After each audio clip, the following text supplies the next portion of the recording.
క్రైస్తవం ఈరోజు దేవుని యొక్క వాగ్దానము ఫిలిప్పీయులకు రాసిన పత్రిక 4వ అధ్యాయం 6వ వచనం.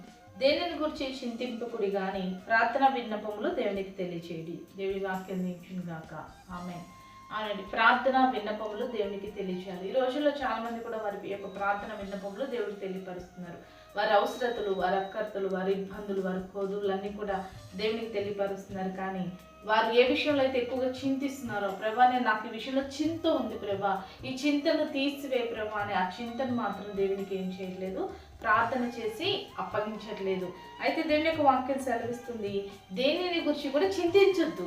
ఎందుకు అనంటే దేవుడు నీకు కావాల్సిన సమస్తాన్ని కూడా సిద్ధపరుస్తాడండి. ఆకాశ పక్షులు చూడు, విత్తవు, కోయవు, కోట్లలో కూర్చుకో, వాటిని పోషించిన దేవుడు నిన్ను పోషించడా? వాటికి సహాయం చేస్తున్న దేవుడు నీకు సహాయం చేయడా? అంతకన్నా శ్రేష్టంగా దేవుడు నిన్ను సృజించుకున్నాడు. కాబట్టి మరి ఎక్కువగా దేవుడు నీకు సహాయం చేసేవాడుగా ఉంటాడు.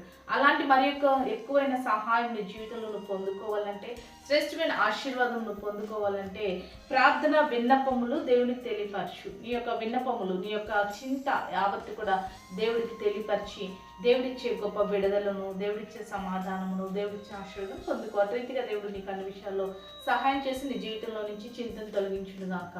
ఆమేన్. ప్రార్థన చేసుకుందామండి.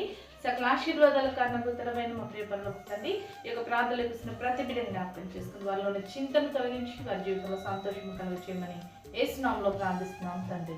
ఆమేన్.